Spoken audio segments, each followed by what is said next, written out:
The Conservative radio talk show host of The Dana Show, and Scottie Hughes is the news director of the Tea Party News Network. Her young brother was a victim of gun violence. Welcome to you both. Scottie, what was your reaction to what the president said today? What did you agree with him about? Nothing, because it was propaganda. From the second he opened his mouth, I thought the Golden Globes were done a couple days ago, but from the second he opened his mouth to when he went over and high-fived those kids, exploited those kids. Right, so let me just get this clear. Was true. You don't agree with universal background checks for gun sales? Infringe. Back to the Bill of Rights, strict constitutional. You don't agree Infringe with on that? my rights.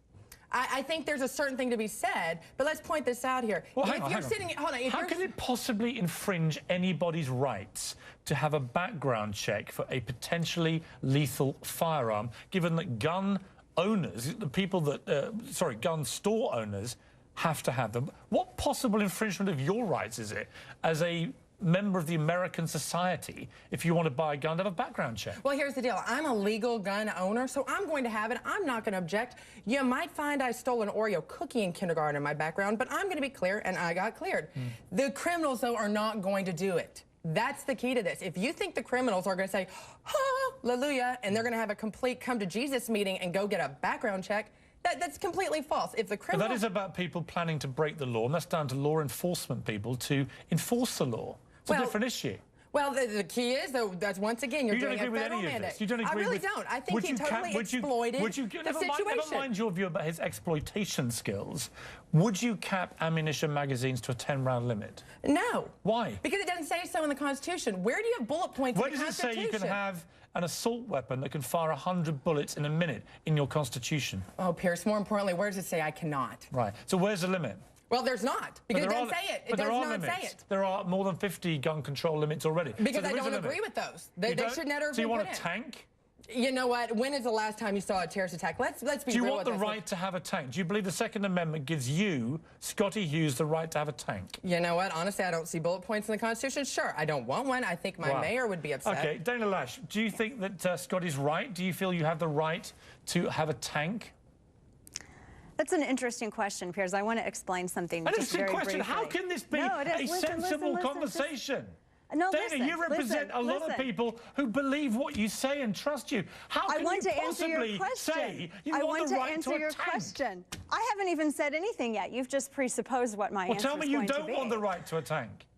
The interesting thing about the writing of our Constitution is that, Piers, our founding fathers were very specific in what was and was not mentioned in terms of the Second Amendment. Musket is not mentioned in the Second Amendment. Firearms is what's mentioned. Arms, period, is what is mentioned in the Second Amendment. And there are two reasons why we were successful in the Revolutionary War. Number one, guerrilla tactics. Number two, we had the same weapons capability as those against whom we were fighting. And I think that if you can't glean my answer from that, I think it's pretty definitive. Your country, America, has 5,000 nuclear warheads. I'd say you're pretty covered on the threat of an overseas tyrannical regime. I come back to this question, though, because Scottie wants the right to have a tank. She says there are no limits in terms of the firearms that she can have. By your answer just now, the logical assumption from that is that you also believe there should be no limitation on firearms if a potential enemy has the same thing. So let me ask you again, Dana, do you think you should have the right to have a tank under the Second Amendment? I think the Constitution is clear, and it says that we have a right to bear arms under the definition of arms. We have the right to firearms. If that is how arms is defined, I'm going to let you draw your conclusions on that. No, because I've been following this very carefully on your Twitter feed. You've been espousing yourself. So have you started using the term, have you stopped using the term assault rifle? Dana, I'll come to that in a moment, but you have been espousing very strongly your interpretation of the Second Amendment. I've been quoting the Second Amendment. Not a time to be shy. Do you believe the Second Amendment gives you, as Scottie believes, the right to have a tank? I believe that the Second Amendment gives us all the right to bear arms. That's how I Does that include a tank? See it. If it falls under the definition of firearms. Do you think it does? If it falls under the definition of firearms. Do you think it does, Dana? If I say so, you're going to fire back. Do you think it does? And accuse me about my interpretation. No, you've been interpreting it all week. I've been reading your Twitter feed. Do you think... No, I've been quoting the Constitution. What I think is more of interest is your use of the term assault rifle. Does your personal interpretation... Is your use of the term Dana, assault answer my question. Twice. Does your personal interpretation of the Second Amendment include your right to have a tank? My personal interpretation of the Second Amendment isn't a personal interpretation. It is what it is, and it states what it states. We have the right to own firearms. We have the right to bear arms. Now, all of that which falls under the definition of firearms, that is what is guaranteed to us. If it falls under the definition of firearms, Piers. When is the last time you heard somebody want a tank and buy a tank? Scottie, when is the last time with respect, you have already said that you think it does. Dana won't answer the question. And I have answered the question. You just don't like my answer. Well, my question is your personal interpretation that you... Well, I think is that funny?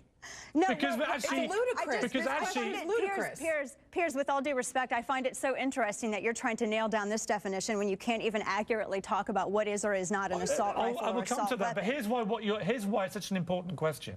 Because it's precisely the definition and interpretation of the Second Amendment that has got America into this horrific mess, as I see it, in terms of the right to bear arms and what those arms are. I know, but I have no problem with Americans who defend themselves in their homes with a handgun or a pistol or a shotgun.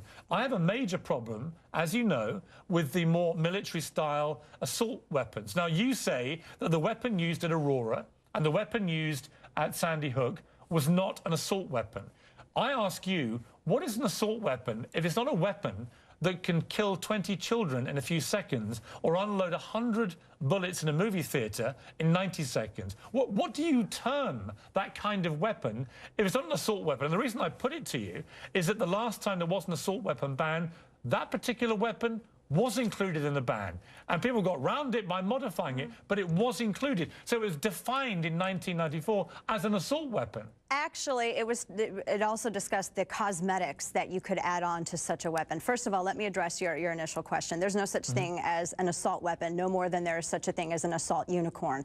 And if there is one that exists, I would love to capture it. As for assault rifle, you like to use the term military-style assault rifle. I'm not quite sure what constitutes to you military style, but I will tell you this. Well, let me make it easier for you. Let me make it easier for you. My brother's a British Army colonel. And he says that from his testing... So you're an expert?